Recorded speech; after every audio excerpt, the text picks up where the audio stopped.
Hi Aquarius, welcome to your August 2018 Astro Update. It's Raina here. So I'm recording this particular reading on the lunar eclipse in your sign. And so as the month of August begins, you're coming from this very intense and transformative energy. You may have recently let go of a way of life even. I mean, it could really be that serious for some people. And so you come into the month of August with Mars retrograde in your sign.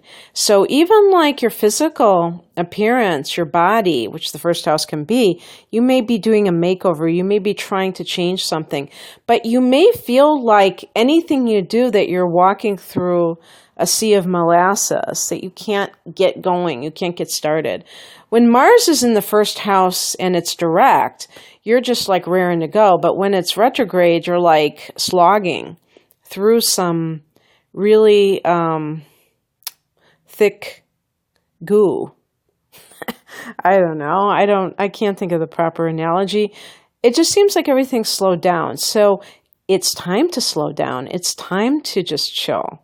Don't try to do too much. Actually, during the month of August, see if you can wrap things up. I know we have a solar eclipse, but it's happening during Mercury retrograde. So August is going to be a time of like endings because as I recall, even in the, I'm trying to think if, well, actually,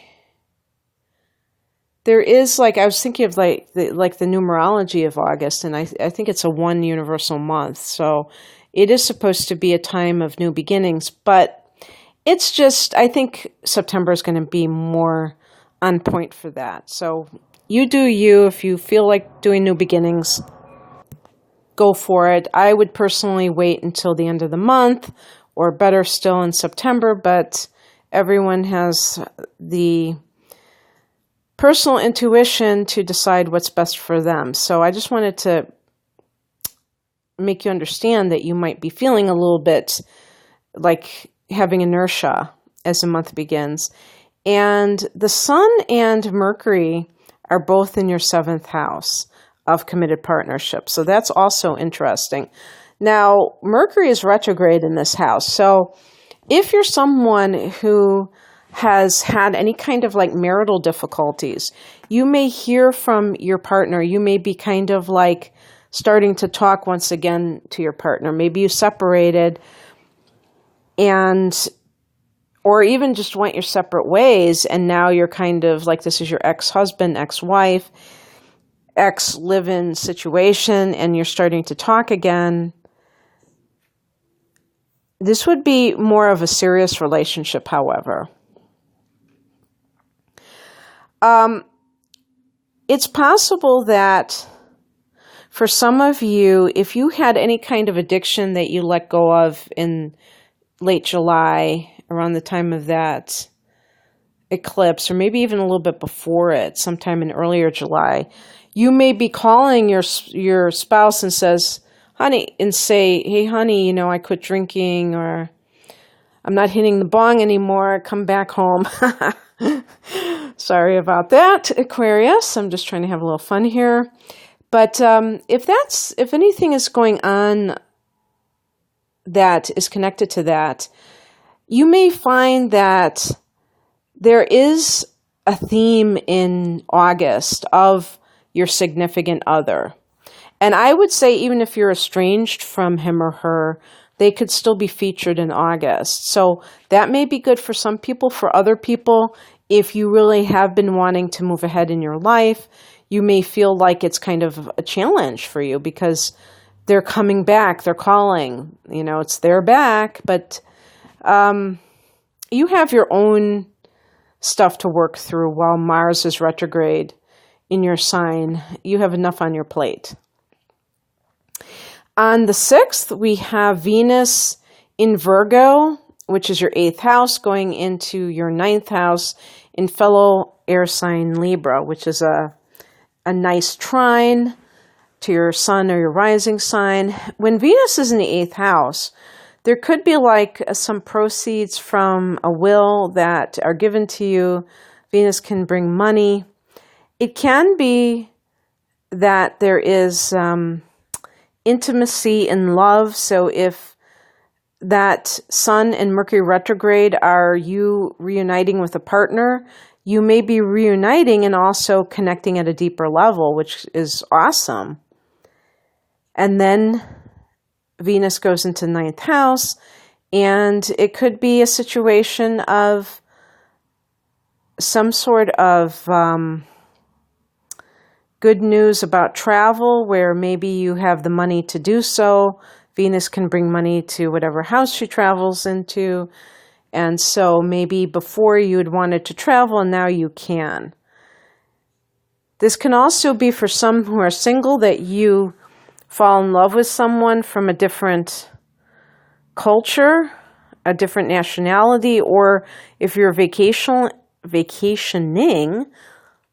you might fall in love with someone overseas, because the ninth house is the house of it's the God house, the house of philosophy, and the house of foreign travel. And so you could also say, if you're in a yoga class, you might meet somebody. There's a Sagittarius influence with this Venus in that house. The very next day, on the 7th, Uranus goes retrograde. This is an early degree of Taurus. This is your 4th house of home and family. So for the next 7 years, there may be some wild swings in the domestic scene for you, Aquarius, especially surrounding the mother. And maybe it's unexpected events, but you are ruled by Uranus. So this is not an unusual or unfamiliar energy for you. You're the kind of person that is wired for kind of like erratic, unexpected events. The thing is, though, that the 4th house may be a little bit, I don't know if I should say a sore subject for Aquarians, but home and family for Aquarians is a loaded subject, because you are just so into your own thing that any kind of demands placed by your mother or your family of origin may feel a bit too oppressive. I mean, even like real estate, like the 4th house can be your home itself. And if there's any kind of like things that are going haywire, you may just be rolling your eyes like, ugh, why do I have to deal with this? Because you really like to explore, you like to socialize, and you don't want to be tied to your home. And if you feel like, and who knows, maybe this could be that you're going to be very much a gypsy kind of traveling around. By the way, I recently was reading online that gypsy is a politically incorrect word, and that makes me sad, because I think of, that has such a wonderful connotation for me, the idea of this nomad, So please forgive me if my ignorance is showing.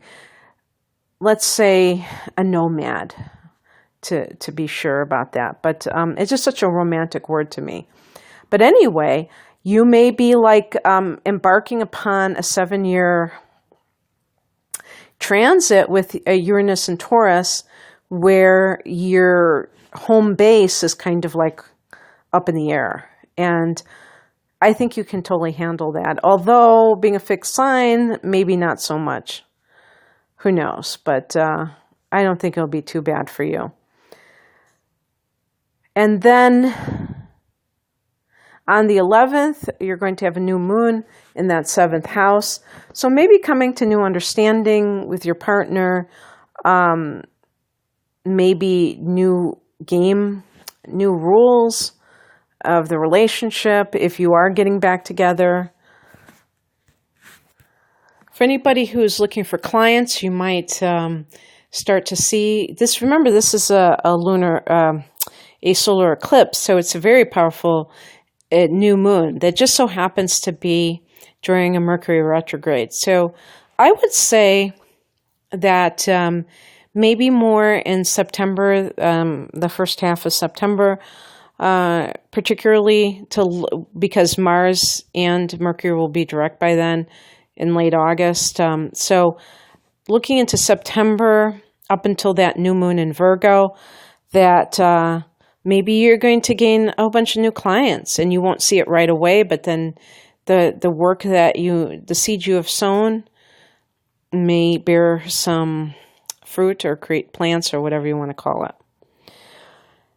So on the 12th, Mars backs up into Capricorn. This is your 12th house, Aquarius. So kind of rooting through the past, but actually past lives. And, if you felt a little bit like you were slogging through molasses and not being able to move forward when Mars was in your sign, now you're kind of like seeing that 12th house, you're really feeling that your hands are tied. So again, there may be some things that you have to tie up, some loose ends that you need to kind of take care of. And this may be the aftermath of that lunar eclipse. Because even though the solar eclipse has occurred, you still may be dealing with the energies of the lunar eclipse.